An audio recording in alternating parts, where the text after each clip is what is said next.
Alors, on va commencer cette table ronde. Merci à tous de nous avoir rejoints sur ce thème essentiel, qui est donc l'exploitation des données personnelles dans le cadre de l'OSINT.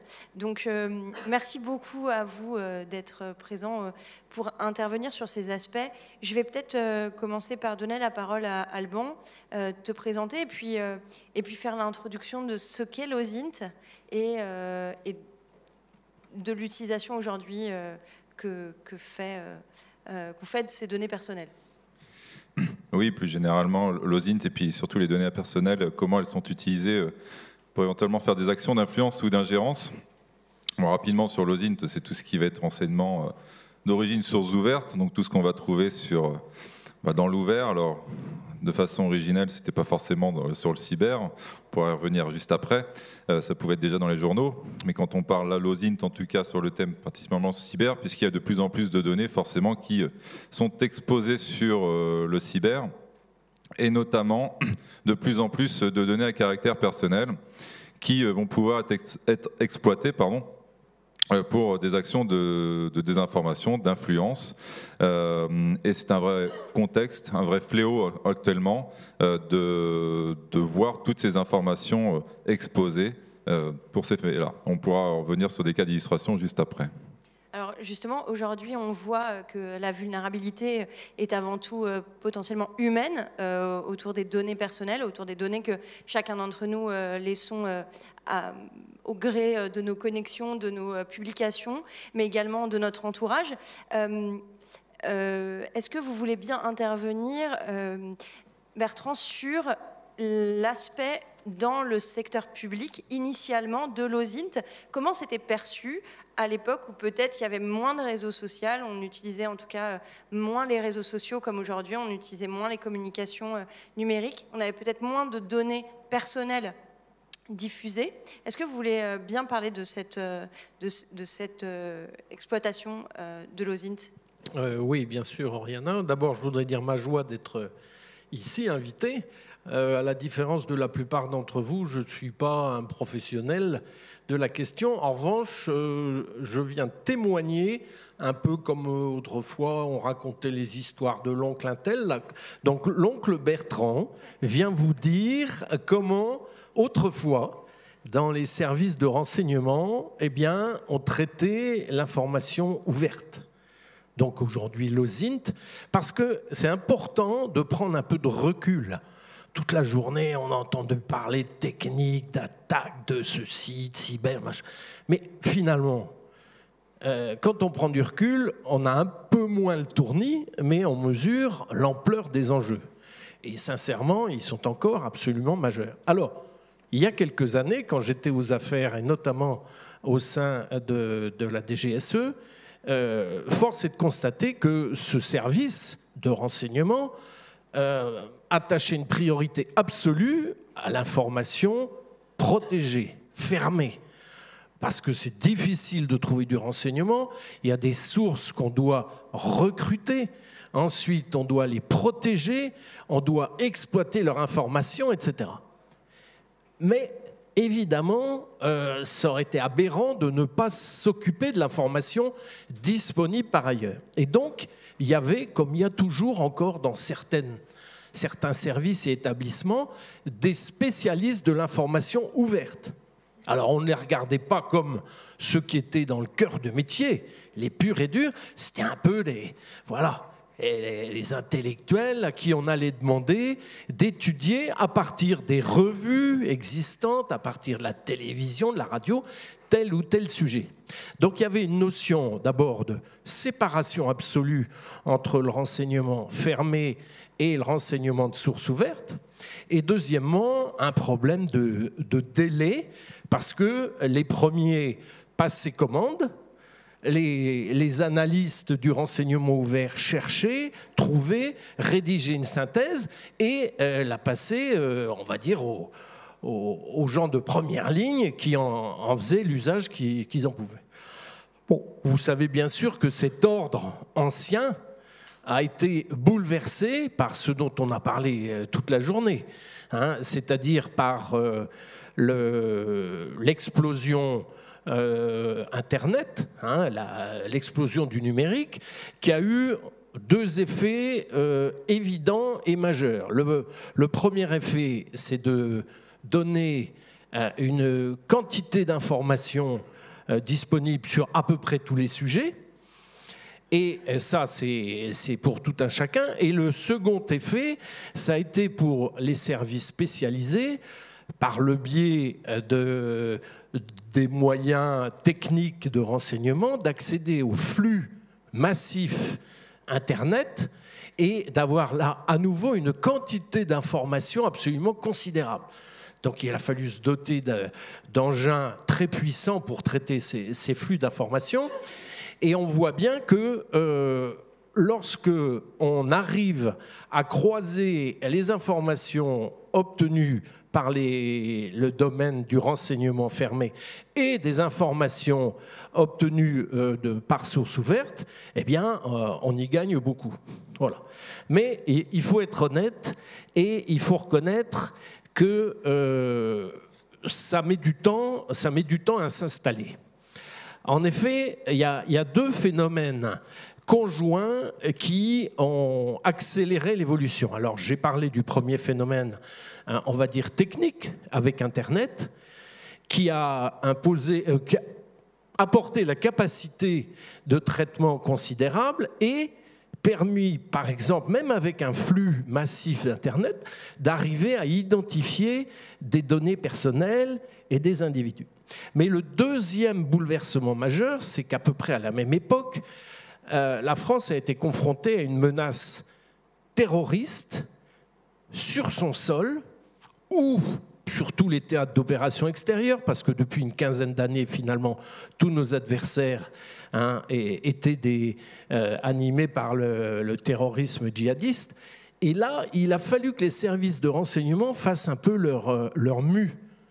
C'est-à-dire qu'au lieu de s'intéresser au pacte de Varsovie, au mouvement de troupes, etc., bon, ça vous fait sourire parce qu'actuellement, on recommence bien sûr avec l'Ukraine à avoir besoin de ce type de renseignement militaire, mais depuis pas mal d'années, eh bien, on a été obligé de revenir à ce qu'on connaissait dans le contre-espionnage, le contre-terrorisme, c'est-à-dire faire des enquêtes individuelles de police pour identifier des réseaux et des individus. Et ça a été une révolution, je dirais, simultanée avec l'explosion du numérique.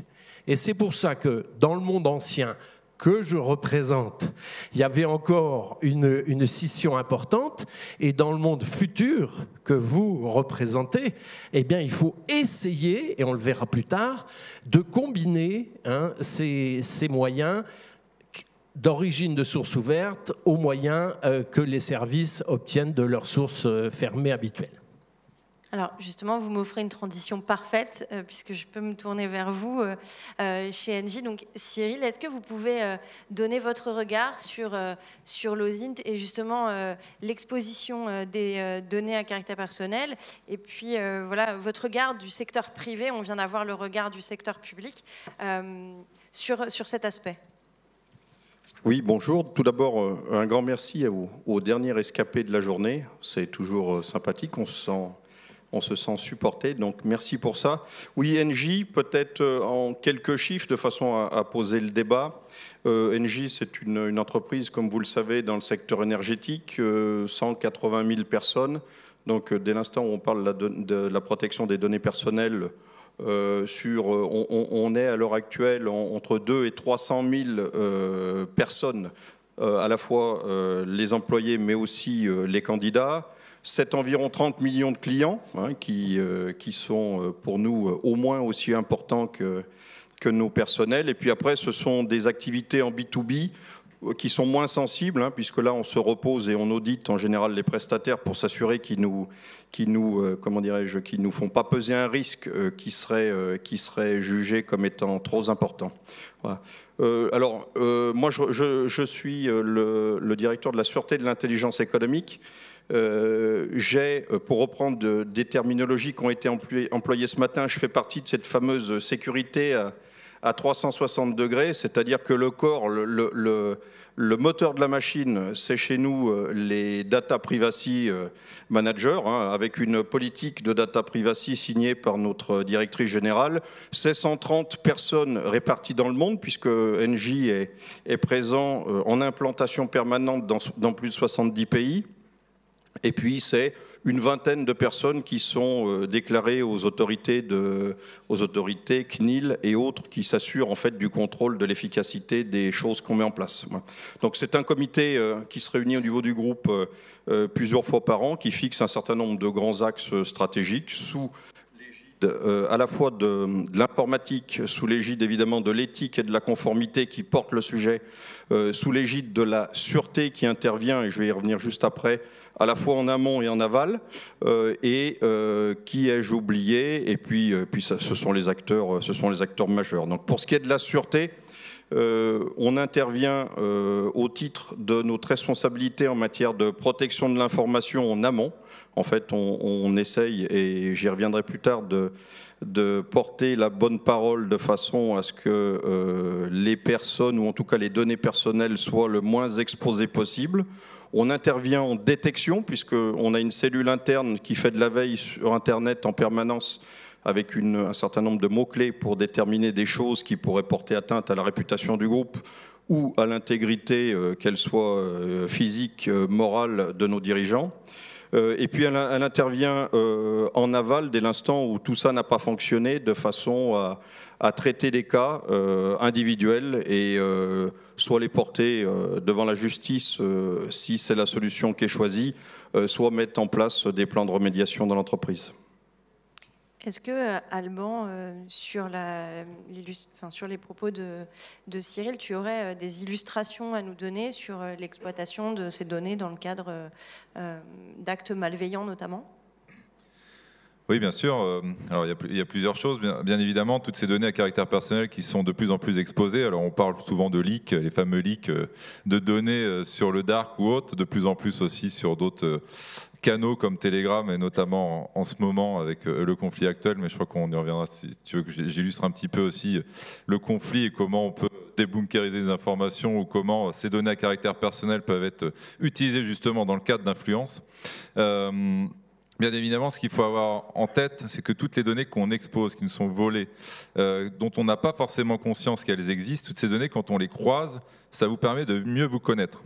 Et dans les phases du renseignement, Bertrand y reviendra tout à l'heure, mais c'est la première phase, c'est l'environnement, mieux connaître les personnes que l'on veut avoir. C'est utilisé dans le business pour mieux vous connaître, mieux connaître vos habitudes de consommation et mieux vous envoyer ces publicités ciblées. Mais malheureusement, les pirates, les personnes malveillantes, les influenceurs aussi étatiques ou autres, dans des cas de conflit, vont utiliser les mêmes choses. Ils vont pouvoir utiliser ces données à caractère personnel pour mieux cibler des attaques, par exemple de phishing, ou également pouvoir alimenter certains, on va dire, débats sociaux. On l'a vu dernièrement aussi au niveau français aussi. Ou pouvoir également anticiper certains votes, ou éventuellement nuire à la réputation de quelqu'un. Dans ces phases, par exemple, d'élection, enfin de préélection française, présidentielle, bien évidemment des données à caractère personnel, quand on voit des hôpitaux qui ont pu être attaqués, quand on voit tout un tas de sociétés qui ont pu être attaquées, qui ont des données à caractère personnel et des données sensibles. Imaginez des informations sensibles sur l'état de santé d'un candidat, sur certains usages d'Internet d'un candidat. On pourrait se voir avec certains troubles à la démocratie, on va dire. Voilà.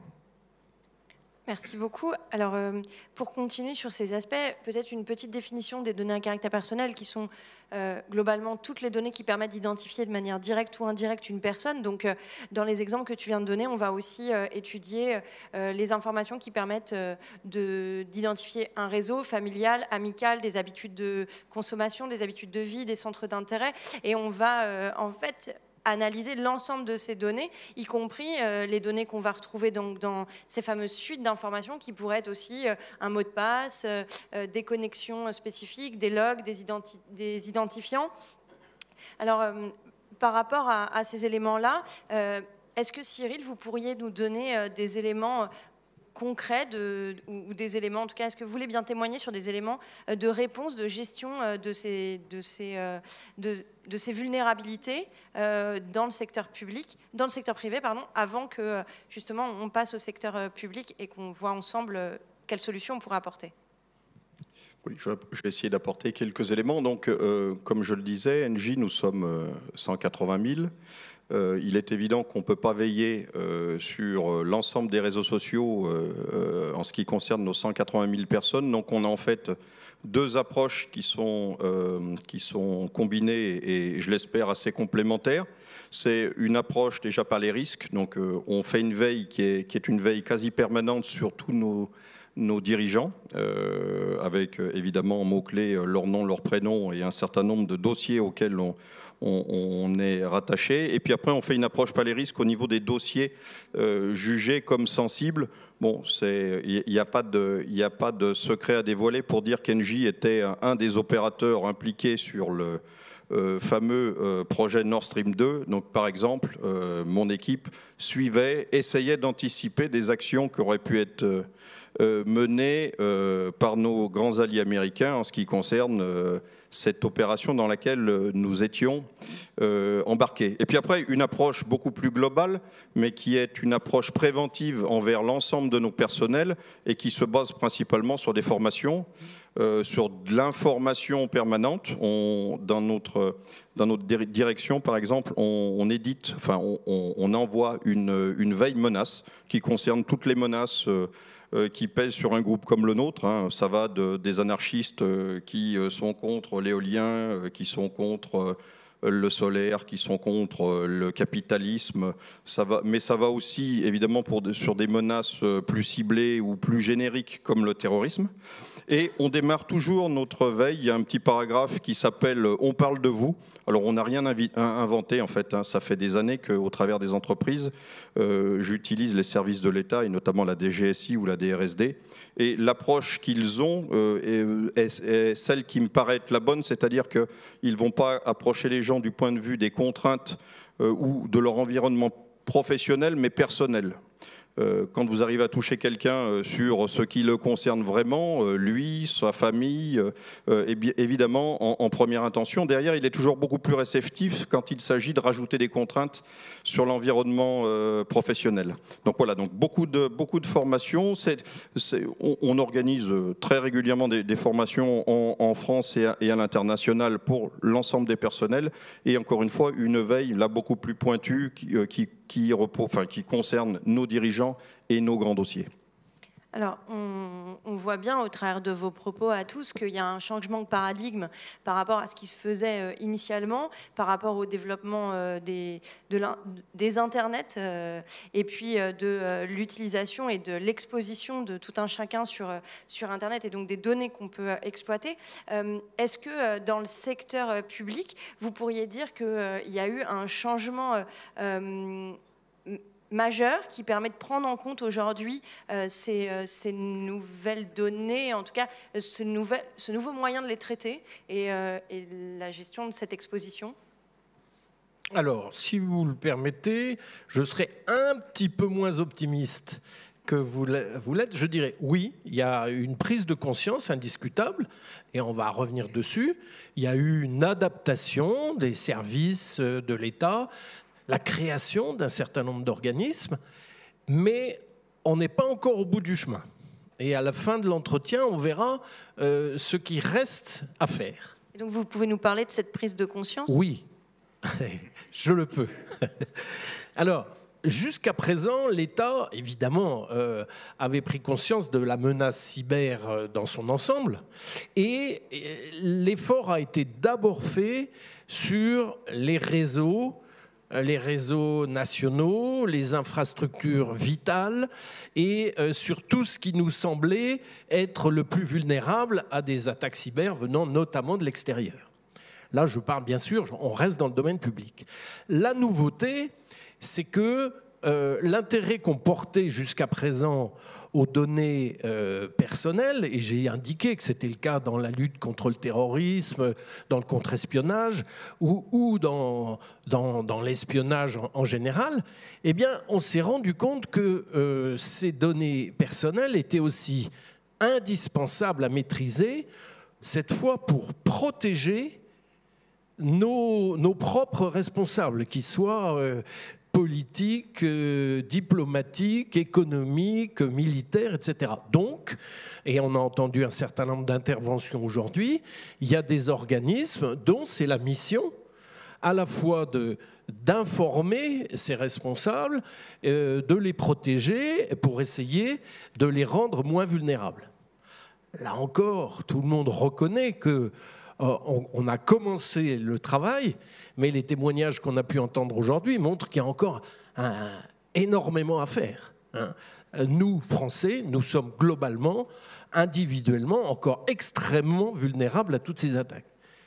Et la bande de fouineurs de Notherway qui nous entoure, et dont c'est le métier d'aller fouiller dans les données personnelles, le sait très bien. Ils se sont même permis d'aller fouiller dans mes données personnelles. Avec votre consentement. Avec mon consentement, et je suis ressorti vivant, puisqu'ils n'ont pas trouvé le mot de passe de mon ordinateur. Mais ils ont trouvé des tas d'autres choses. Tout avouable, rassurez-vous. Alors, tout ceci pour dire que oui, ça progresse. Et à l'évidence, aujourd'hui, et je reviens à la dualité renseignement ouvert, renseignement fermé, traditionnel, on va dire, j'identifie au moins 5 étapes dans le cheminement du renseignement où on fait appel au renseignement ouvert pour améliorer l'efficacité. Alors il y en a une, ça tombe sous le sens, c'est la veille active de l'information. Typiquement, pensez à l'Ukraine, il est évident que quand ça commence à chauffer quelque part dans le monde, eh bien, on va aller chercher toutes les informations disponibles pour confirmer et déceler le plus tôt possible la réalité d'une menace. Avouez que ce n'est pas simple. On a tous vécu en direct l'affaire de l'attaque russe en Ukraine, même si vous avez des informations, et là Dieu sait qu'il y en avait, les Américains nous en ont donné, les Anglais nous en ont donné, nous en avions, mais c'est toujours extrêmement difficile, et c'est pour ça que c'est un métier où on trouve des gens de grande qualité, que le renseignement, parce que c'est toujours très difficile de pouvoir dire à une autorité politique, oui, on est sûr de ceci, ils attaqueront tel jour à telle heure, par exemple. Donc le premier remploi de l'information ouverte, c'est pour veiller en permanence, parce que bien sûr, il n'y a pas que les militaires qui veillent. Avec Internet, avec les vidéos qui traversent la planète en quelques secondes, l'alerte est infiniment plus rapide qu'avant. Donc ça, c'est un avantage. La deuxième apport considérable, c'est ces bases de données. Alors vous connaissez tous Google, mais il y a une multitude de bases de données. Et c'est vrai que si on enlève l'inconvénient du manque de discrétion, parce que bien sûr, les services américains ayant accès directement à ces bases de données savent très bien ce qu'on va chercher, néanmoins, on peut faire tout un travail par des recherches dans les bases de données. Le troisième domaine, eh bien, c'est quand on veut s'intéresser à un individu, à une entreprise, notamment pour lui obtenir des autorisations de sécurité, etc. Eh bien, on n'a pas besoin d'aller mettre des gens sur le terrain. On va chercher dans cet environnement ouvert et on trouve des tas d'informations complémentaires. La suite immédiate, c'est pour le ciblage. Vous savez ce que c'est que le ciblage? C'est quand on veut pouvoir identifier une personne, une organisation, et on ne sait pas encore pourquoi faire, mais tout est possible. Je dirais ça peut être un ciblage parce qu'on veut recruter quelqu'un, ça peut être un ciblage parce qu'on veut neutraliser quelqu'un, ça peut être... Donc, dans ce travail de ciblage, l'information ouverte est très précieuse. Et puis, la dernière chose, il faut que vous sachiez que et ça ne se faisait pas autrefois, mais maintenant, les services le font. Ils se servent de l'information ouverte pour blanchir, non pas de l'argent, mais blanchir des informations qu'ils ont obtenues de façon secrète, notamment par une source. Et comme l'horreur absolue, c'est de brûler une source, parce que quand vous brûlez une source dans un milieu dangereux, terroriste ou non, ou dans un pays étranger, votre source, elle disparaît, elle est éliminée. Et donc ça permet, lorsqu'on a un renseignement dont on est sûr, mais dont on ne peut pas faire état parce qu'elle est de source secrète, eh bien, dès qu'on a dans le renseignement ouvert sa confirmation, eh bien, hop, on fait sortir les sources ouvertes et ça permet de l'exploiter de façon générale. Vous voyez ? Donc, oui, ça progresse. Maintenant, nous verrons après qu'il y a encore du travail. Alors, effectivement, il y a encore du travail. J'aimerais savoir, Alban, est-ce que tu es, bon, j'imagine, d'accord, mais est-ce que tu peux également nous partager ton sentiment sur la prise en compte de ces éléments dans le secteur public également, par rapport à votre position aujourd'hui chez Another Way ? Oui, alors je suis forcément d'accord avec Bertrand, mais... Non, mais plus sérieusement, non, justement, enfin, c'est surtout l'intérêt de prendre en compte ces informations données de caractère personnel. Alors, on a tous suivi, comme Cyber, la L2I, etc. Je prends deux cas concrets en ce moment liés au conflit. On s'aperçoit en effet qu'il y a énormément d'attaques ciblées vraiment, enfin en tout cas tournées sur les données à caractère personnel pour des histoires de réputation ou autres. Et notamment deux cas que l'on a pu... on va dire, détecté chez Another Way, de par notre veille quotidienne. Le premier concerne un groupe d'attaquants qui s'est targué d'avoir, comment dirais-je, attaqué une entreprise ukrainienne avec, soi-disant, des personnels français travaillant pour la création de moteurs pour l'armée de l'air ukrainienne. Les groupes ont balancé en disant on a 100 gigas de données, ils ont balancé des screenshots, enfin des captures d'écran en disant voilà les personnes concernées. Donc ils ont jeté en pâture des noms, des prénoms, des numéros de téléphone, des adresses postales de Français en faisant croire qu'ils travaillaient pour l'Ukraine. Sauf qu'avec notre veille qu'on a déjà bien entamée depuis pas mal de temps, on a pu voir qu'en fin de compte ces données personnelles étaient issues d'une attaque de ransomware ayant lieu en 2021 et que ces personnes, soi-disant travaillant en Ukraine pour l'armée ukrainienne, n'étaient que de simples personnes travaillant employées d'un concessionnaire parisien d'automobile sur lequel le groupe avait mélangé un peu les données, avait mis grosso modo quelques photos de réacteurs en faisant des reverse images. On avait pu voir qu'en effet c'était des photos d'Antonov, mais soit. Et donc une vraie désinformation de la part de ces groupes-là.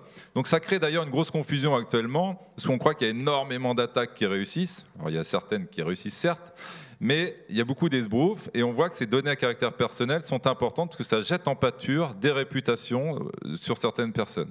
On a pu aussi s'apercevoir, il y a le groupe notamment Anonymous qui a pu revendiquer une attaque sur Yandex en toujours s'attaquant aux emails, passwords, en disant on a pu récupérer des informations sur les utilisateurs. Tout simplement, nous en recroisant avec tout ce qu'on peut voir sur le dark, etc. depuis pas mal de temps, on a pu s'apercevoir qu'en fin de compte, la grande majorité, c'était issu déjà de fuites de données personnelles il y a de nombreuses années. Mais c'est juste de la réutilisation à des fins bas de désinformation, d'influence, de montrer qu'on est les meilleurs. Et là, on voit qu'il y a une vraie utilisation de ces données dans ce jeu-là, d'ingérence, d'influence, pour différents cas, et notamment sur ce conflit. Voilà. Alors, maintenant, Cyril, au sein d'Engie, au regard de ce que Alban et Bertrand viennent d'exprimer, est-ce que chez Engie, tu peux illustrer en tout cas des situations que vous avez eu à connaître où vous vous êtes peut-être inspiré aussi de ce qui se passe dans le secteur public et comment ça vous nourrit aussi aujourd'hui? Est-ce que tu peux... Oui, je peux peut-être parler de la finalité de la compromission des données personnelles dans l'entreprise. Donc, je vais reprendre ce qui se disait ce matin. 80% des attaques, y compris cyber, démarrent par des techniques d'ingénierie sociale. On le constate très régulièrement. On peut reprendre cette fameuse boutade pour dire que le plus gros virus dans l'entreprise, il se situe entre l'écran et le clavier, l'écran et la chaise. Je vois au moins trois finalités. L'atteinte à la réputation. Donc là, en général, ça passe par la mise en pâture de données personnelles des dirigeants d'un groupe, qui peuvent avoir des conséquences très directes sur les partenariats que le groupe peut passer, voire même remettre en cause des partenariats déjà noués.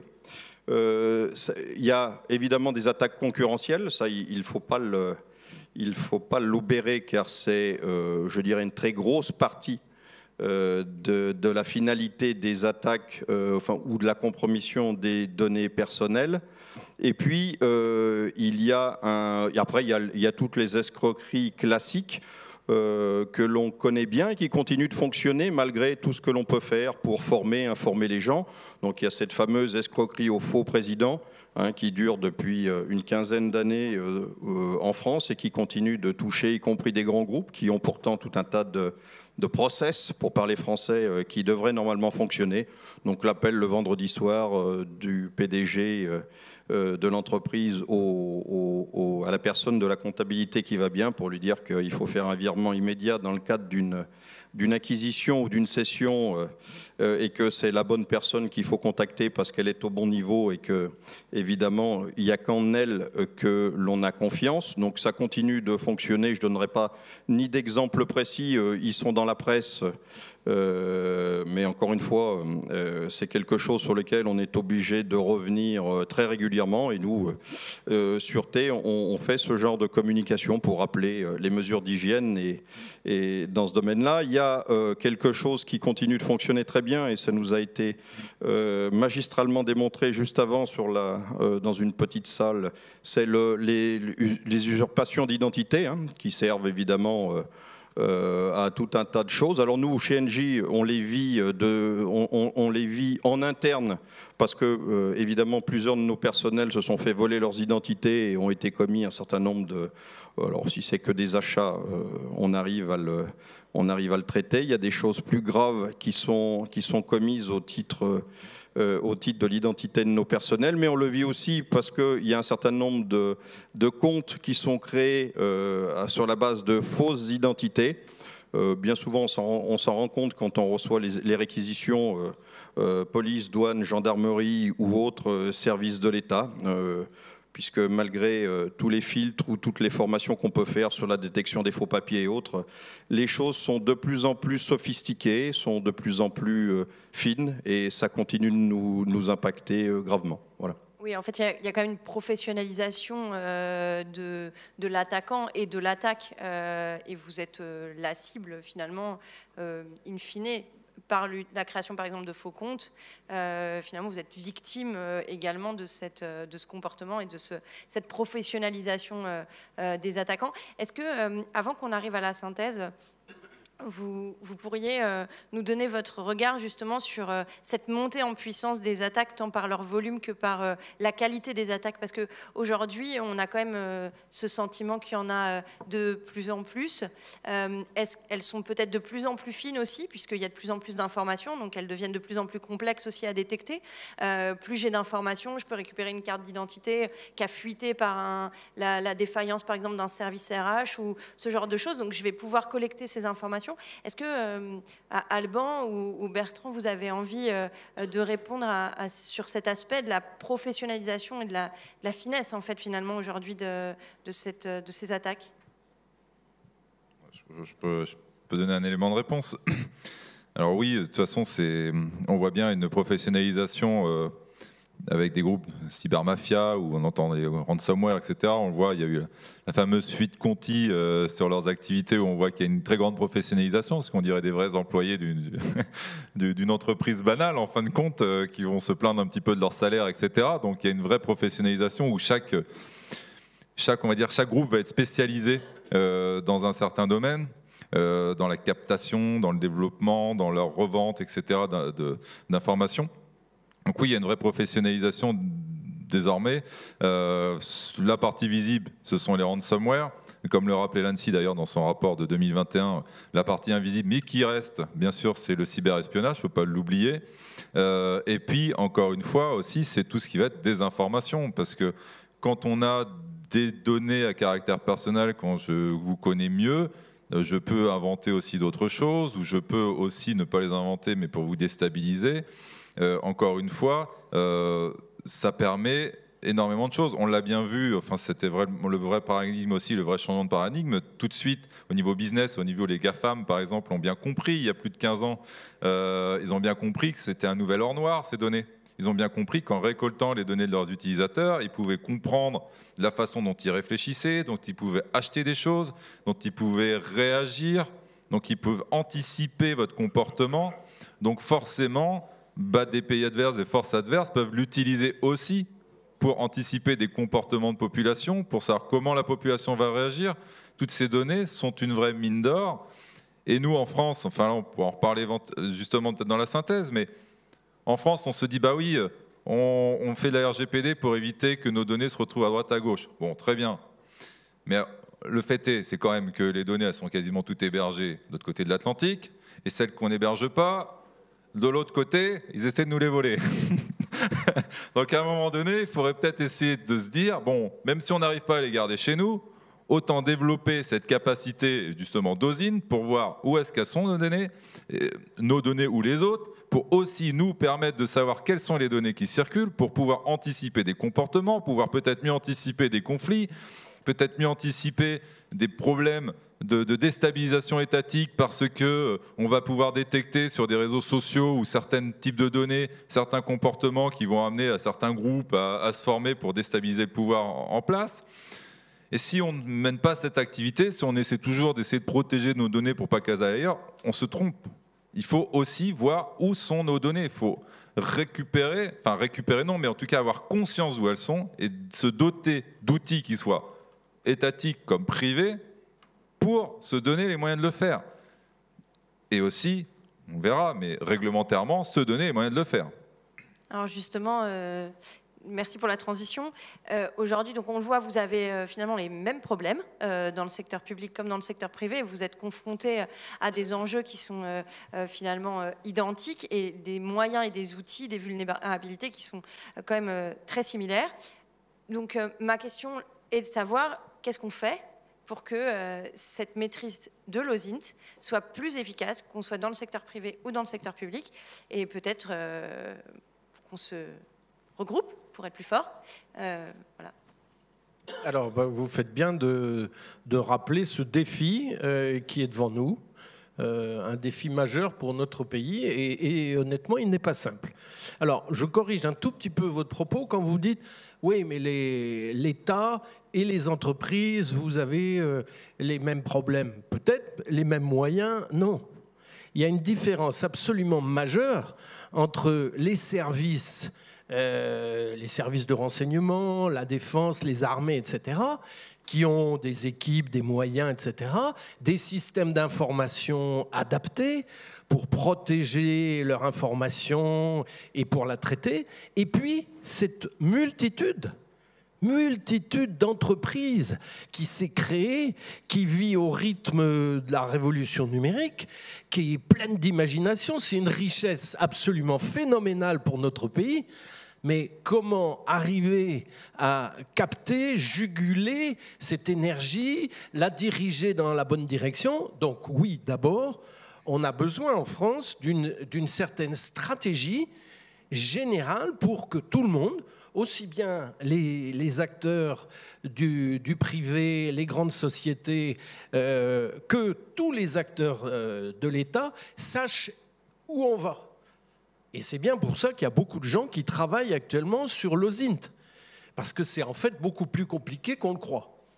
Alors, il faut une stratégie qui fasse qu'on choisisse un chemin, c'est-à-dire des solutions, et qu'ensuite on les finance, et qu'ensuite on ait le temps de les réaliser. C'est difficile hein, dans un monde qui galope comme aujourd'hui.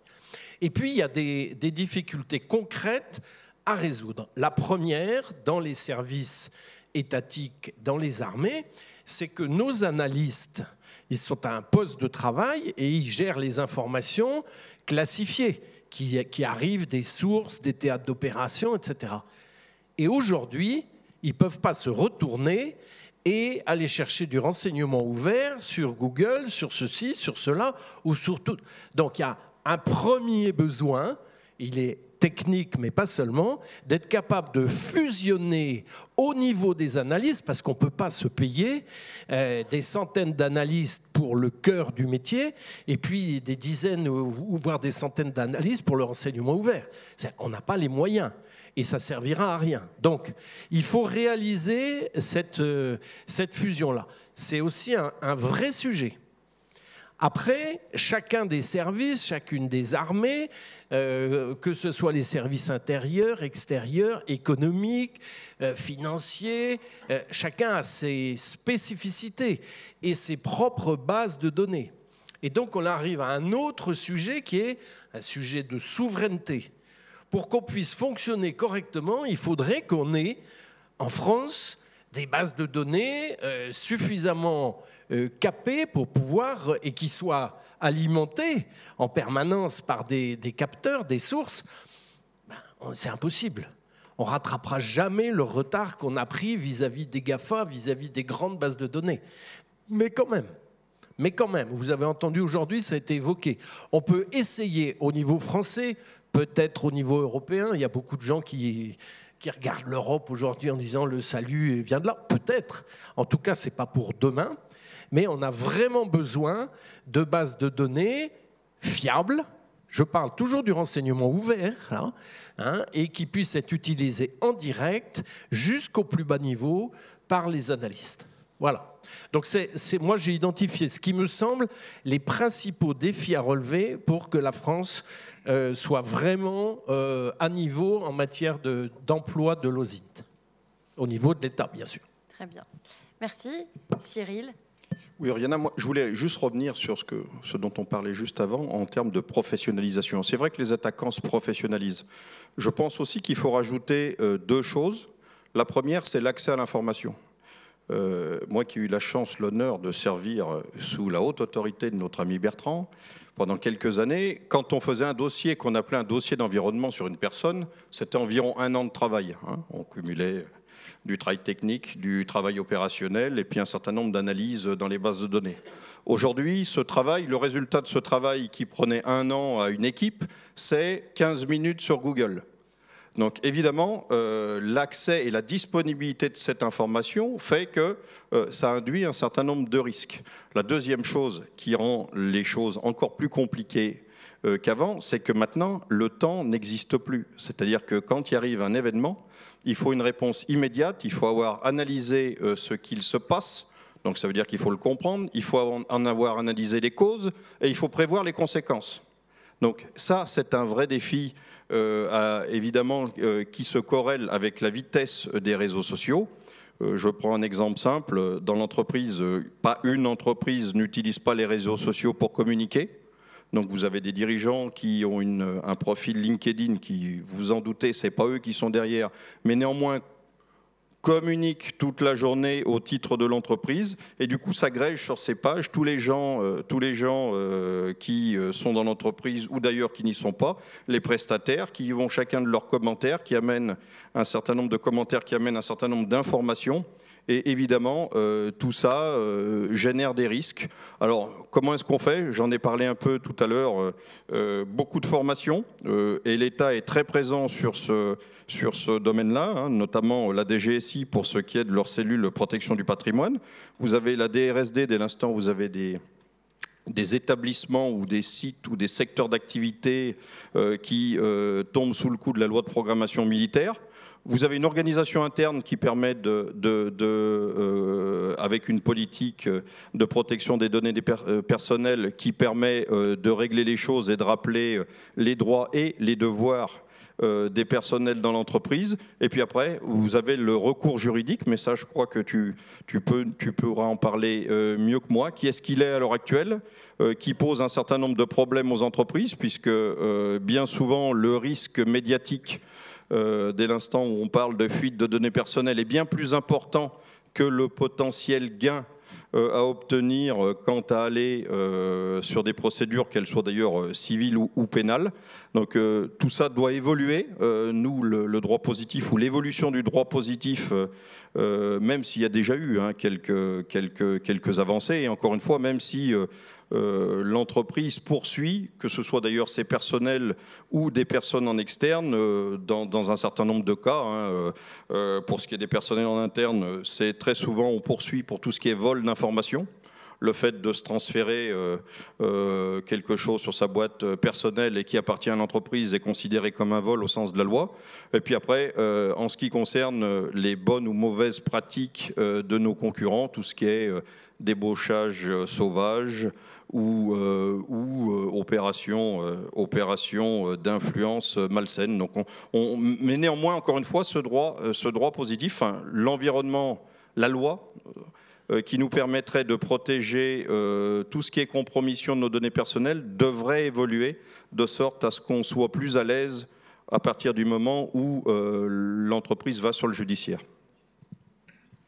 Et alors, Alban, si tu veux bien également répondre à cette question de l'efficacité, comment rendre plus efficace Il y a plusieurs points.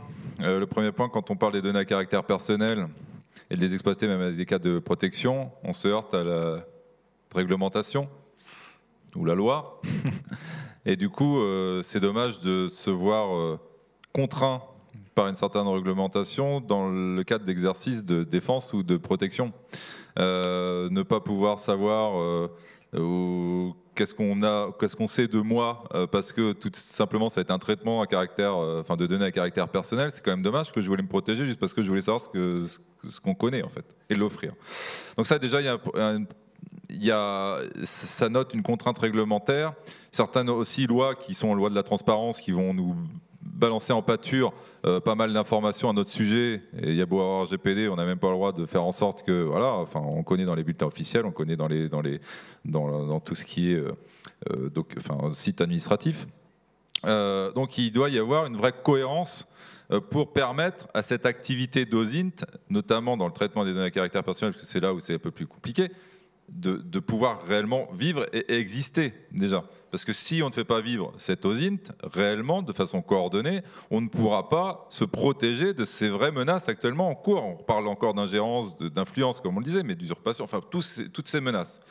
Ça veut dire aussi que on est bien obligé de travailler entre le privé et l'État pour faire quelque chose de cohérent, d'avoir peut-être des entreprises privées qui soient des organismes de confiance, comme il se passe dans les audits techniques, par exemple, des labels de confiance délivrés par je ne sais qui. Justement, le problème de je ne sais qui, c'est peut-être voir qui pourrait être le sponsor, justement, de pouvoir coordonner les efforts entre l'État et le privé. Bertrand le disait, certes, il y a les acteurs étatiques qui ont en plus chacun un peu leur mission respective en silo, et puis il y a une multitude de sociétés aussi dans l'OSINT, sur différents aspects de l'OSINT. Nous, on est surtout sur l'exposition Internet des données personnelles, mais comment faire en sorte qu'on puisse faire quelque chose de cohérent, de faire quelque chose de fort, de rattraper éventuellement notre retard, si on peut le rattraper, mais en tout cas, pouvoir contribuer au quotidien. Nous sommes, grâce à nos technologies qu'on développe dans le privé, on est assez actifs parce qu'on est même en anticipation, on est des témoins quotidiens de ce qui se passe. On sait réorienter nos capteurs rapidement. Avec le conflit, par exemple, il y a eu pas mal de choses qui ont explosé sur différents canaux. On sait s'adapter rapidement. Mais derrière, pour remonter ces informations, certains de nos clients, mais aussi des informations qui peuvent être d'intérêt, parce qu'on peut être des témoins, des intérêts vraiment vitaux, stratégiques, on n'a pas forcément, nous, les moyens d'agir. Donc il faut aussi que l'État puisse en être au courant et qui puissent agir pour contrer certaines menaces et anticiper avec les moyens qui leur sont propres, qui sont différents. On ne peut pas les comparer, mais qui sont différents et surtout complémentaires. Voilà. Donc, une réglementation, une vraie reconnaissance de cette activité cohérente, peut-être avec des partenaires, des labels de confiance, voilà. Et une gestion, sûrement peut-être au niveau de l'État, mais pour coordonner cet ensemble. Merci beaucoup. Donc cohérence, confiance, ce sera en résumé ce que vous attendiez, enfin ce que vous attendez pour demain ou pour tout de suite, parce que c'est un peu urgent. Là, oui, on le voit, c'est urgent. C'est urgent, il semble que ça se fasse dans d'autres pays, aux États-Unis, etc. Il y a des réseaux d'entreprises qui ont été, on va dire, certifiés, validés, etc., mais qui sont des partenaires, qui ont une place bien précise, complémentaire. On ne peut pas tout doubler, on ne peut pas nationaliser, donc il faut bien trouver des solutions pour profiter de tous ces savoir-faire à moindre coût, parce que évidemment nos moyens ne seront pas extensibles. Mais c'est une des voies à creuser, et ça, il faut le travailler ensemble, bien sûr. Merci beaucoup. Je vous propose qu'on prenne quelques questions. Est-ce que vous avez des questions? Oui.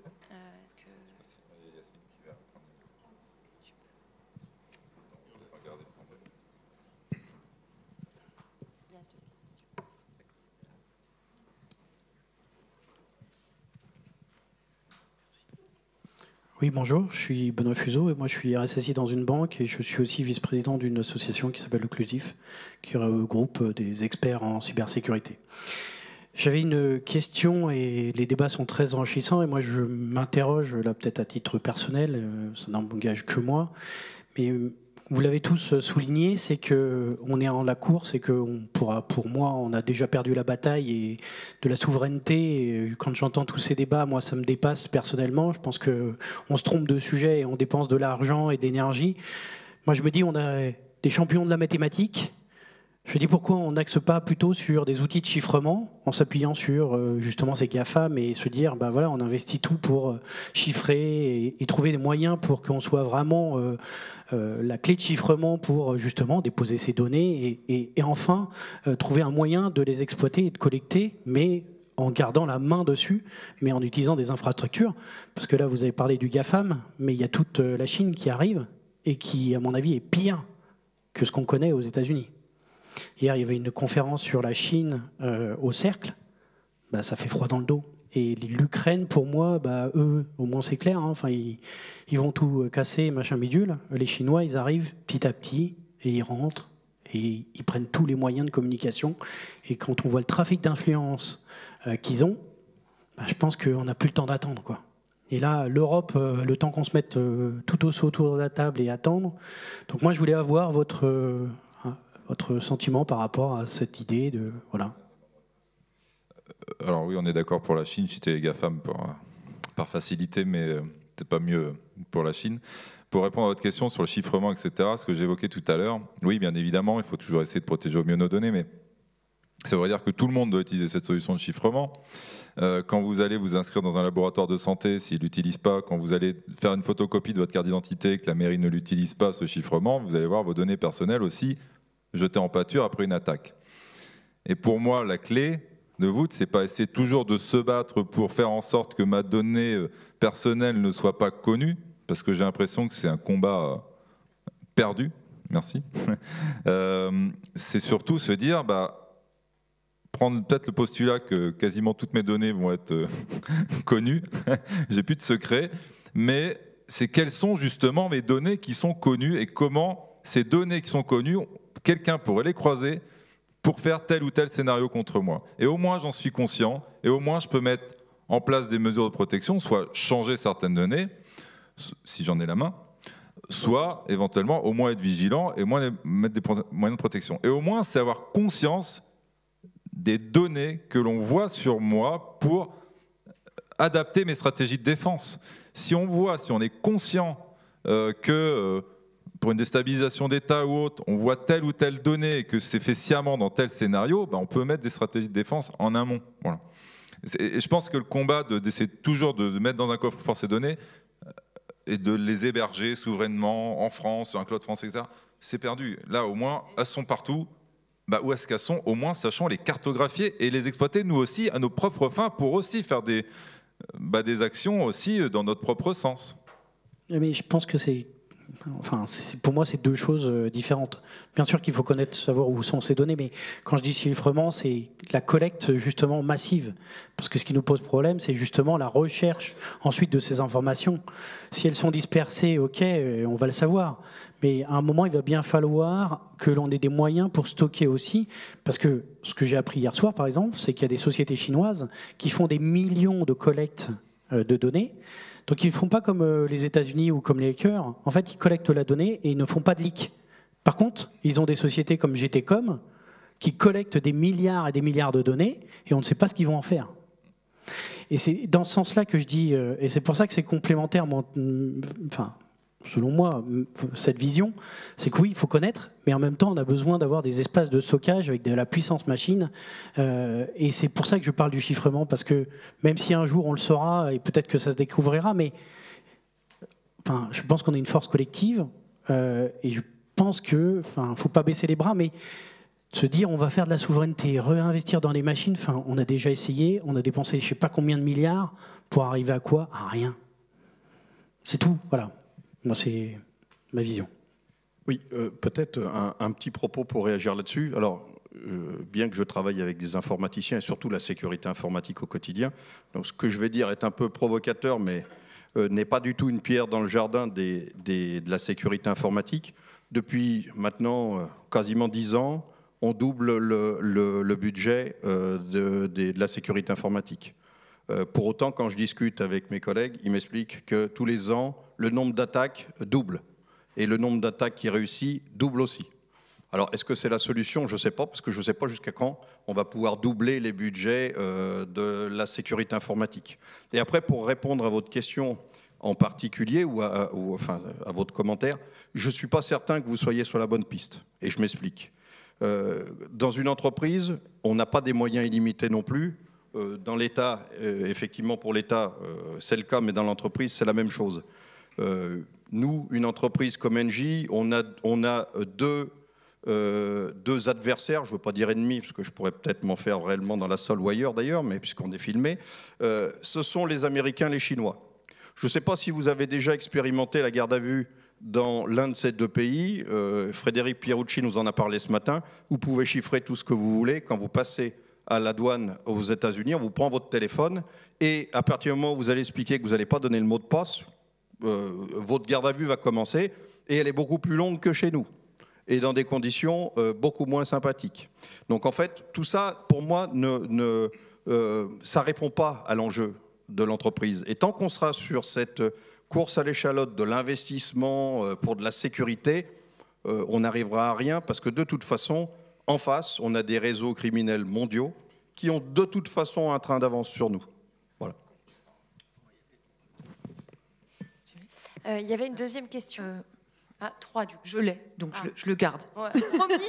Promis, après je vous donne la parole. Alors moi, c'est pas vraiment une question. Je suis en cybercriminalité, donc dans la police judiciaire, avec mon collègue, et on est amené à traiter des attaques, et on a des contacts avec des sociétés. Mais ce qu'on constate la plupart du temps, comme vous dites qu'il faut collaborer, il faut que les gens s'échangent les informations, etc., c'est que les sociétés ne veulent pas parler des attaques, ne veulent pas assumer que leur société a été attaquée et que leur image, du coup, est touchée. Et donc, ce problème-là, c'est que quand il y a une attaque, du coup, les autres sociétés ne sont pas au courant, et alors qu'ils pourraient peut-être lutter ensemble plus efficacement. Donc, ce n'est pas une question, certes, mais c'est un sujet sur lequel on s'interroge, nous, régulièrement. Alors, là, si je peux juste, avant que tu répondes... c'est pas de question. Il n'y a pas de réponse. En tant qu'avocate, juste sur ce point, en fait, j'ai l'impression le même mécanisme psychologique chez l'entreprise victime que chez la personne victime. C'est-à-dire que les clients victimes, souvent, ont honte de ce qui s'est passé. Et du coup, on n'a pas envie de mettre ça sur la place publique. Et autant, je vous rejoins sur le fait que du coup, on ne peut pas être plusieurs et être plus fort pour lutter contre le moment. Autant, psychologiquement, le ressort, il est quand même lié à la honte d'avoir eu ces données. des aspects qu'après je vais devoir justifier en tant que chef d'entreprise. Qu'est-ce que je vais dire, qu'est-ce que je vais raconter? J'ai fait mes déclarations CNIL, ANSSI si nécessaire, etc.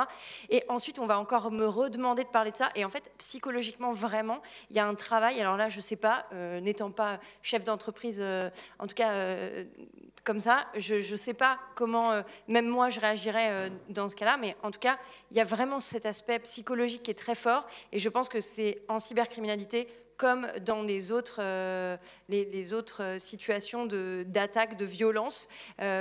Sociologiquement, en tout cas, j'ai vraiment l'impression, en tant qu'avocate, de voir les mêmes mécanismes. Oui, Juste, je parlais bien de collaboration d'entreprises d'OSINT avec, voilà, je parlais pas des collaborations des entreprises victimes. Je parlais d'organiser l'OSINT. C'est juste, enfin, voilà, c'est juste pour préciser, mais en effet, voilà. Alors du coup, il y avait une dernière question. Donc bonjour, moi j'ai une question qui concerne plutôt le cloud souverain. Qu'est-ce que, eh bien, vous l'avez dit, il y a la question des moyens est une question qui est primordiale. Alors, est-ce que, eh bien, il y aurait possibilité pour, eh bien, savoir où sont nos données et comment, eh bien, pouvoir les stocker chez nous, puisque, eh bien, on le sait qu'il y a certaines lois aux États-Unis comme le Patriot Act qui ne mettent pas nos données personnelles et même celles de nos entreprises en sécurité. Qu'est-ce qui est fait entre, eh bien, en coopération entre, eh bien, l'État et les sociétés différentes qui existent en France pour permettre de remédier à ce problème? Et suite à ça, vous l'aviez dit, nous avons des concurrents, des adversaires, voire des ennemis à l'échelle internationale, puisque nous avons des entreprises, des startups qui existent en France avec des ingénieurs et des personnes compétentes dans ce milieu-là. Qu'est-ce qui est fait pour éviter que ce soit nos concurrents qui les rachètent et qui utilisent les savoirs qui ont été développés en France et qui ont été payés par, eh bien, des entreprises françaises et voire l'État français? Alors, pour répondre brièvement, je pense que, Alban, tu peux répondre rapidement? Oui, alors nous, quand on parlait bien de renseignements sources ouvertes, hein, c'est pas forcément les données qui sont hébergées dans des services américains, chinois ou autres, c'est des données qui sont exposées par vous sur les réseaux sociaux de façon publique ou des données qui ont été volées par des pirates et qui ont été exposées ailleurs que sur des clouds ou autres. Donc il n'y a pas forcément de cette question de souveraineté parce que si elles sont exposées sur Telegram ou sur d'autres forums du DIP ou n'importe, voilà, de toute façon c'est autre chose. C'est bien là le sujet. Après sur le cloud souverain, l'hébergement, le débat. Enfin, je suis désolé, c'est un autre débat. Votre question est assez complète. Ça mériterait presque une table ronde dessus. Mais voilà. Enfin, en tout cas, rapidement, ce que je disais tout à l'heure, ça rejoint mes propos, c'est on n'a pas en effet de véritables solutions d'hébergement, de cloud, etc. en Europe. C'est course perdue pour le moment, j'imagine. C'est déjà au moins maîtriser ces données et avoir les capacités techniques et même, on va dire, d'IA, d'automatisation, ce que plein de sociétés développent, pour savoir où elles sont, savoir ce qu'on voit de nous et anticiper les méfaits. Voilà. Merci beaucoup en tout cas à tous d'être venus écouter cette table ronde et merci beaucoup pour vos interventions de qualité. Merci Oriana.